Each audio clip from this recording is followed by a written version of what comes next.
Online कक्षा में कक्षा अष्टमी का हार्दिक स्वागत, अभिनंदन। हमने पिछली कक्षा सप्तमी में चक्रवात के विषय में पढ़ा था। चक्रवात एक प्राकृतिक परिघटना है। हमने पिछली कक्षा में ये भी जाना था कि चक्रवात से माल जान की हानि होती है और बहुत अधिक नुकसान होता है। इस कक्षा में हम इसी प्रकार की दो प्राकृतिक परिघटनाएं तड़ित और भूकंप के बारे में पढ़ेंगे। आज हमारे अध्ययन का विषय है कुछ प्राकृतिक परिघटनाएं। कुछ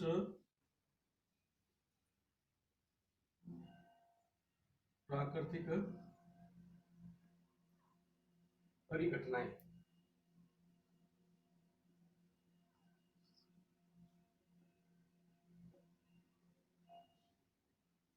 हमने वर्षा काल में आकाश से बिजली कड़कते हुए देखा है। हमारे पूर्वज इस बिजली की कड़कने को देवी प्रकोप मानते थे। उनका मानना था कि कोई देवता उनसे रुष्ट हो गए हैं, जिसके कारण से ये आकाशीय बिजली गिरी है। वर्षा ऋतु में प्रतिवर्ष यत्र तत्र हमारे को यदा कदा समाचार सुनने को मिल जाते हैं कि अमुक स्थान पर बिजली गिरने से बहुत बड़ा नुकसान हो गया और इतने मवेशी जलकर मर गए, चारा जलकर नष्ट हो गया, झोपड़े में आग लग गई, इतने मनुष्यों की मृत्यु हो गई। ऐसे समाचार हम प्रतिवर्ष अखबारों में के माध्यम से, टीवी चैनलों के माध्यम से सुनते हैं, देखते हैं। आप मोबाइलों में भी ऐसी घटनाएं यदा कदा देखने को मिल जाती है। जब तेज हवाएं चल रही होती हैं तो बिजली के खंभों से बिजली के तार हिलते डुलते दिखाई देते हैं। कभी कभी ये इतने अधिक हिलते डुलते हैं कि ये परस्पर टकरा जाते हैं। परस्पर टकरा जाने के कारण से इनमें चिंगारियां दिखाई देती है। हमारे घर में भी इस प्रकार की घटना कभी कभी दिखाई दे सकती है। हमारे घर के बिजली के सॉकेट में जब शॉर्ट सर्किट होता है तो उस सॉकेट से हमको चिंगारियां उछलती हुई दिखाई देती है। ये चिंगारियां तड़ित का छोटा रूप है, जबकि आकाशीय तड़ित जो है ये एक बहुत बड़े स्तर की चिंगारी होती है और गिरने के बाद में ये बहुत अधिक नुकसान करती है। यूनानियों को 600 ईसा पूर्व से ही इस प्रकार की चिंगारियों की जानकारी थी। वो मानते थे कि एम्बर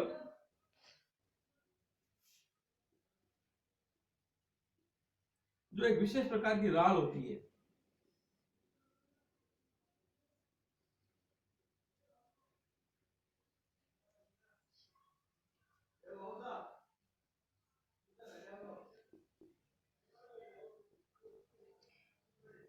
एम्बर यानी विशेष प्रकार की राल को जब फर्श से रगड़ते हैं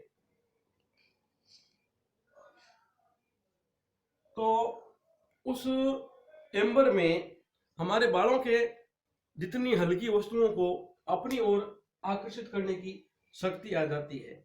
इस प्रकार की घटना हम हमारे दैनिक जीवन में भी देखते हैं। हम जब पॉलिस्टर के कपड़े पहनते हैं और पहनने के बाद जब हम उनको खोलते हैं तो उन पॉलिस्टर के कपड़ों से आपको चट चट की ध्वनि सुनाई दे सकती है। कभी कभी उन पॉलिस्टर के कपड़ों से आपको चिंगारियां या बिजली की कड़कने की आवाज भी सुनाई दे सकती है। सन 1752 में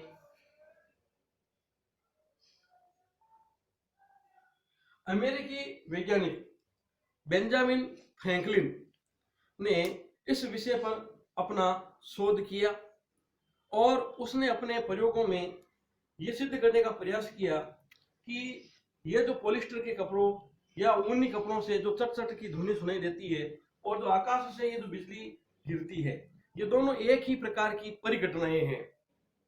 परंतु बेंजामिन फ्रैंकलिन की इस सोच को सामान्य जनमानस तक पहुंचने और समझने में लगभग 2000 वर्षों का समय लगा। इतना अधिक लंबा समय एक छोटे से प्रयोग के लिए या शोध के लिए बहुत बड़ा होता है, परंतु हम सब जानते हैं कि वैज्ञानिक एक विशेष प्रकार के कार्यों की पद्धति से खोजें करते हैं। उनके अनुभव, उनके प्रयोग, प्रेक्षण और निष्कर्ष ये हमेशा सत्य होते हैं, और जब परिणाम हर दशा में, हर स्थिति में सही आने लगते हैं, तो वे सिद्धांत के रूप में हमारे सामने आते हैं और वे नियम या सिद्धांत बनते हैं। इस प्रकार की परिघटना हम दैनिक जीवन में खूब देखते हैं। यानी हम ये कह सकते हैं कि आकाश से गिरने वाली जो बिजली है या आकाश में जो कड़कने वाली जो बिजली है, ये तड़ित है, और ये हमारे घरों में इस प्रकार से होने वाली, आसपास क्षेत्र में होने वाली इस प्रकार की छोटी छोटी घटनाओं का एक बड़ा रूप स्वरूप है।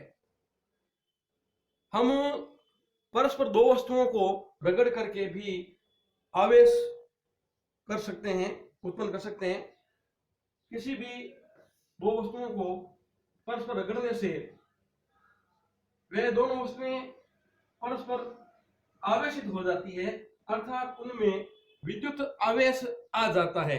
ऐसा ही एक प्रयोग हमारी पाठ्य पुस्तक में आया है। यह प्रयोग 15.1 के रूप में हमारे सामने है। क्रियाकलाप 15.1।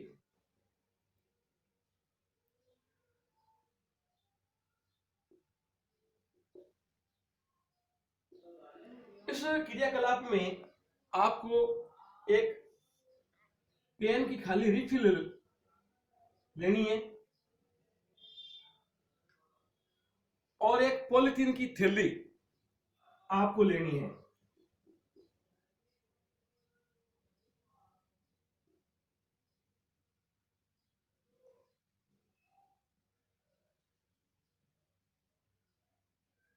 आप जब रिफिल को पॉलिथीन की थैली से रगड़ेंगे और रगड़ने के बाद में आप कागज के टुकड़े या अपने बालों के पास जब इनको लेकर के जाएंगे, तो आपको उन कागज के टुकड़ों में या आपके बालों में कुछ हल्की हल्की हलचल आपको दिखाई देगी। वास्तव में यह हलचल रिफिल और पॉलिथीन की थैली में आवेश के पैदा होने से होती है। जब आपने रिफिल को पॉलिथीन की थैली से रगड़ा तो रिफिल जो है वह आवेशित हो गई, और जब आपने इस प्रकार की रिफिल को किसी कागज के टुकड़ों के पास में आप लेकर के गए तो उसमें कुछ न कुछ हलचल मिली।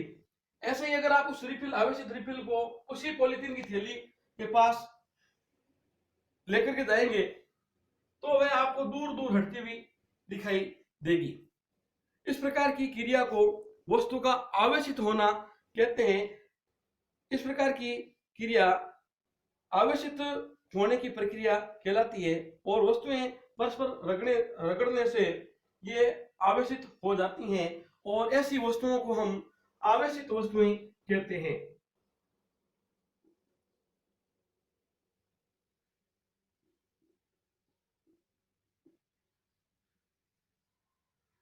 ये आवेशित वस्तुएं सूक्ष्म आवेश लिए हुए होती हैं। अगर ऐसी आवेशित वस्तु जिसके ऊपर आवेश आ गया है, अगर आप छूते हैं तो वह निरावेशित हो जाती हैं, अर्थात उनसे आवेश गायब हो जाता है। आपको ये प्रयोग करते समय ये सावधानी रखनी है कि रिफिल और पॉलीथीन की थैली को परस्पर रगड़ने के बाद में आपको अपने हाथों से उसको दूसरे हाथ से छूने का प्रयास नहीं करना है, या दूसरी वस्तु से छूने का प्रयास नहीं करना है। सीधे रिफिल को आवेशित कराने के बाद में आपको पॉलिथीन की थैली के टुकड़ों के पास लेके जाना है और उसी रिफिल को आपको कागज के टुकड़े के पास में लेकर के जाना है। अगर आप ऐसा करेंगे तो आपके परीक्षण शुद्ध रूप से आपको प्राप्त होंगे। अब हम इसी कड़ी में आगे बढ़ते हैं। हमारा अगला क्रियाकलाप है 15.2।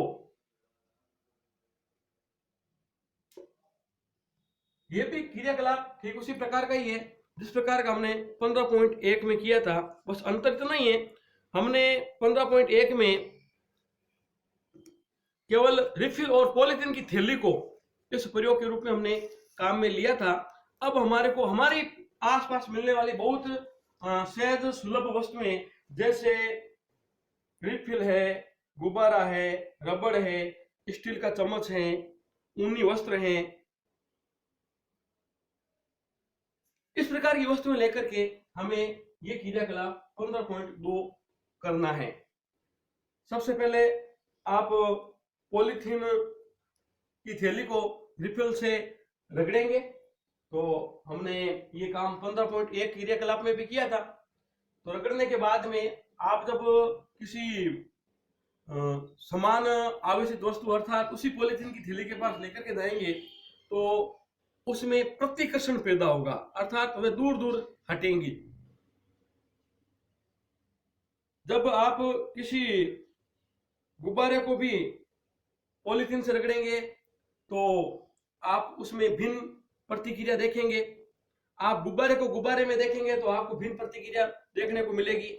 इस प्रकार ये प्रयोग 15.1 विभिन्न वस्तुओं को लेकर के उन वस्तुओं में आवेश पैदा करने उत्पन्न करने के संदर्भ में हमारे पाठ्य पुस्तक 15.2 क्रियाकलाप के रूप में आया है।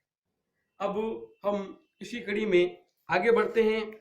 हमारा अगला क्रियाकलाप है 15.3 आवेश के प्रकार तथा उनकी अन्योन्य क्रिया से संबंधित लेकर के कि आवेश परस्पर किस प्रकार की क्रिया करते हैं, ये किस प्रकार का व्यवहार करते हैं, एक दूसरे से को आकर्षित करते हैं या एक दूसरे को प्रतिकर्षित करते हैं। ऐसा ही क्रियाकलाप हमारे सामने है 15.3।